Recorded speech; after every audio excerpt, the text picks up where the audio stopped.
I'm glad you're still in your pajamas. That's how it works on the internet, right? So, I literally got up. I had a class to teach. I teach business law on Mondays. So I teach you about business crimes, which is hilarious because it's like, well, Disney's under investigation for about half of them. So allegedly. I had to walk that back there. Committed. I mean, allegedly. Yeah, sorry, allegedly.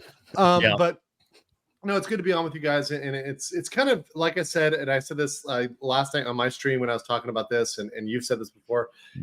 Disney is the gift that keeps on giving, because just when I think there's not going to be Disney content, that I might be stretching it, it's another, okay, there's some minor filings in the lawsuits here this week. There's another bombshell that drops like every single week. It does not stop. It's hilarious. I know. I wish we really had this much material to cover for Warner Brothers or for Comcast, but it there just isn't doesn't happen. They're nice, stable companies. That's what people keep asking me. Is like, why don't you talk about, Warner Brothers? Why don't you talk about Paramount this much? I'm like, because they don't screw the pooch like Disney. I mean, there's no comparing at this point. And the audience expects this. It's like, I hate the weeks when I struggle to find things to talk about, but then Disney shows up with something new and stupid. And we got to do it. So, any case, since Disney's stock price went up today, what do you think Iger and board of directors' thoughts are? Gut says they're worried and that Wall Street likes Peltz's play. Oh, they like Peltz's play. They like it. Let me tell you what, it was definitive this morning. The S&P was down 0.5% and Disney was up 2%.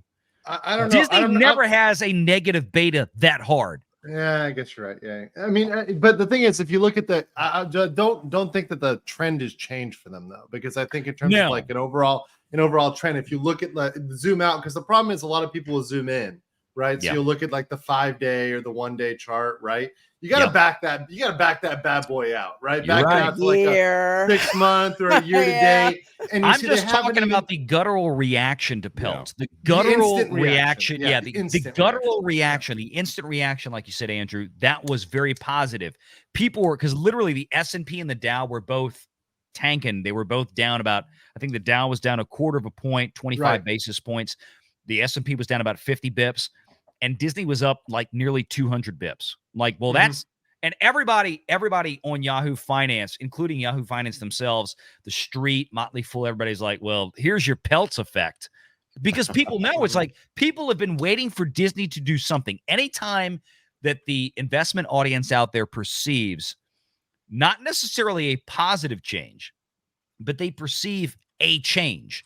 When a company like Disney has been stuck in the toilet for so long as they have from an investment standpoint, they're like, yeah, look, it can't get worse. Get somebody else in there, shake things up. Let's go. And this is where we're going, folks. So, while I have this break, let's bring. Speaking of shaking things up, hi, Pro's here. Hey, Gary from Nerdronic. I mean, Pro here. Gotta get your Gary filter. Hey, that's right. Yeah. Andrew, I've had quite a fun time at Walt Disney World over the past few days. Besides the fact that Disney brought in some young pasty white rapper that I had never heard of, whose real name is Ashley Nicole, but she goes by Ash Nico. Oh, and she brought out all the young pasty. She brought out all the fish tape or fishnet stockings wearing emos of Florida. But other than that, at Disney Springs, I have enjoyed seeing all of the placards, all of the labels all over the resort that still say Reedy Creek, property of Reedy Creek. We're talking about trash cans. We're talking about signage, Reedy Creek personnel only. And I just think, who's in charge of this place anymore? And who is this benefiting? And who is this benefiting? And could that possibly be criminal? We're just going to have to investigate that. We're going to have to maybe hire somebody who's an inspector, maybe a general inspector, maybe a Florida, to maybe I need to check in on that.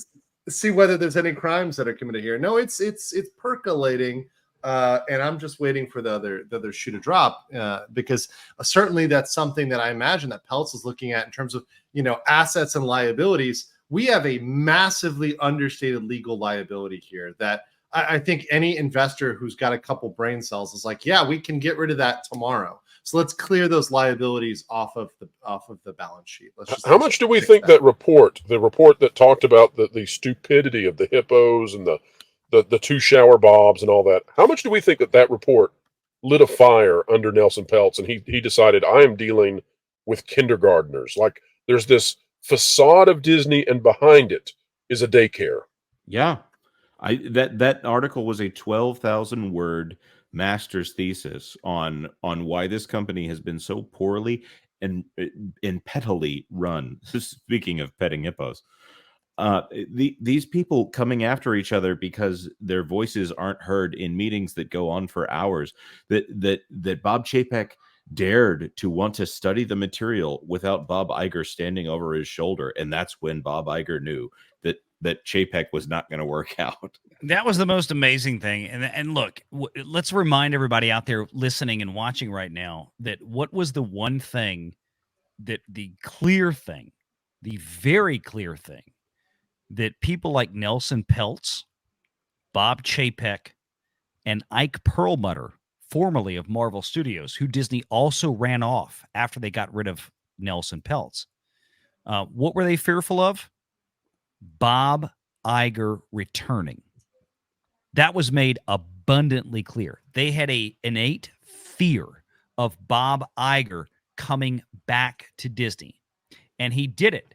And as we've been telling folks now, Andrew, you and I, for a year and a half, we have been talking about that. We have said clearly that Bob Iger never really left Disney.